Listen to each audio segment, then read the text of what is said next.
सफल उद्यमी बनते लोगों को रोजगार। मोहनलाल महाराणा प्रताप बागवानी विश्वविद्यालय करनाल के मशरूम अनुसंधान केंद्र मुरथल में संरक्षित संरचना के तहत उच्च मूल्य वाले सब्जी की खेती पर आज 1 दिवसीय राष्ट्रीय स्तरीय प्रशिक्षण का समापन हुआ।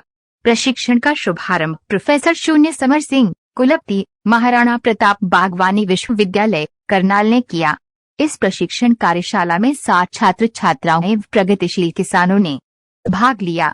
प्रशिक्षण के समापन अवसर पर श्री मोहनलाल, विधायक राय व श्री रमेश कौशिक ने प्रतिभागियों को प्रमाण पत्र दिया। वो श्री मोहनलाल ने प्रतिभागियों को संबोधित करते हुए कहा कि हाईटेक ग्रीन हाउस व पोली हाउस के अंदर तापमान और आर्द्रता नियंत्रित करके फसलों की खेती कर अच्छे दामों पर बेचा जा सकता है।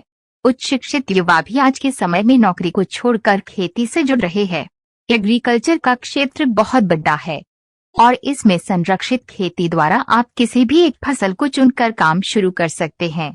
प्रतिभागियों को छछलत के वरिष्ठ वैज्ञानिकों डॉक्टर शून्य सतीश कुमार, डॉक्टर शून्य जाकिर हुसैन, डॉक्टर शून्य पी.के. सिंह, डॉक्टर शून्य टी.के. बाग व डॉक्टर शून्य विजय रोडा, सलाहकार MHA करनाल द्वारा प्रशिक्षण दिया गया।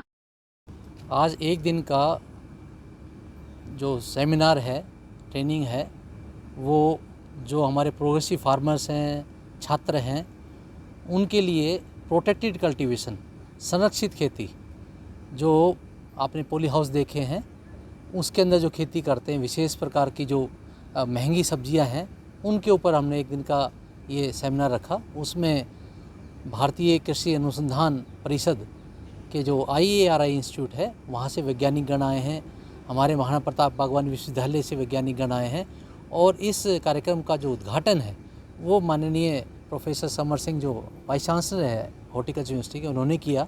इसमें 60 जो है नौजवान साथी, युवक, किसान, प्रोग्रेसिव, उन्होंने पार्टिसिपेट किया है और लगातार जो है वो इंटरेक्शन किसानों के साथ, छात्राओं के साथ, हमारे साइंसदानों की चल रही है और मुझे उम्मीद है जो ये एक दिन का जो ये कार्यक्रम चल रहा है उनसे इनको काफ़ी लाभ मिलेगा। जो इनको प्रोटेक्टिव कल्टीवेशन विशेष तौर पर जो दिक्कतें आती हैं उनके ऊपर, चाहे वो न्यूट्रिएंट्स की बात है, चाहे वो डिजीज़ की बात है या ज़्यादा पैदावार देने वाली किस्मों की बात है, उन सभी के ऊपर बातचीत की गई है और ये इस प्रकार के हम अलग अलग बागवानी विषयों पे इस तरह के कार्यक्रम लगातार करते रहते हैं। जैसे अभी डॉक्टर यादव आपसे बात कर रहे थे, मैं इस सेंटर से 1999 में ही जुड़ गया था और डॉक्टर यादव के ये संरक्षण में मैंने 2000 में ट्रेनिंग ली थी और यहाँ से स्पॉन भी सस्ता हमें मिलता है मशरूम ग्रोवर्स को।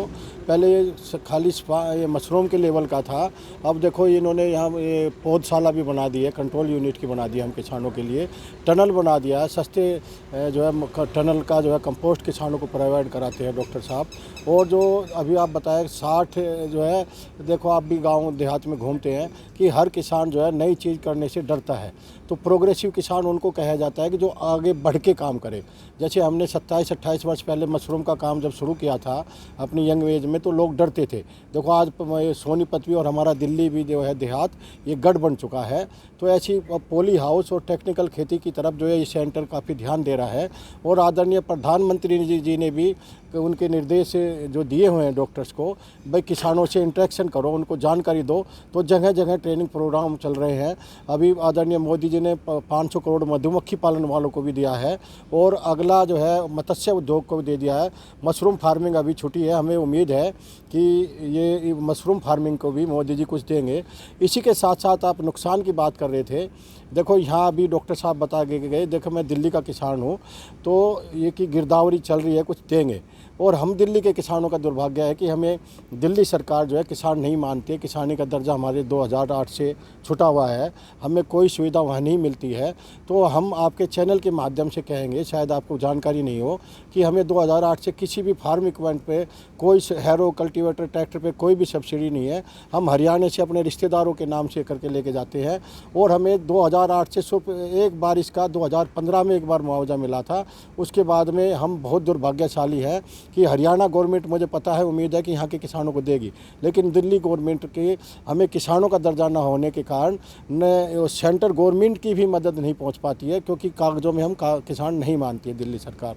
उसके लिए हम आवाज़ उठाते रहते हैं और हम आपसे भी कहेंगे कि मीडिया के माध्यम से हम दिल्ली के किसानों की, दिल्ली में भी अभी जो है पूरा देहात नॉर्थ जो है हमारा पल्ला से लेके और उजवा तक अभी पूरे देहात में खेती होती है, लेकिन ये हमारा दुर्भाग्य है कि वहाँ हमें मुआवजा नहीं मिल पाएगा। अगर हाँ आप मीडिया बंधु साथ आवाज़ उठाएं हमारी, हम किसानों की आवाज़ बने, दिल्ली के किसानों की, सरकार को जगाएं, तो हम आपका बहुत बहुत आभार मानेंगे।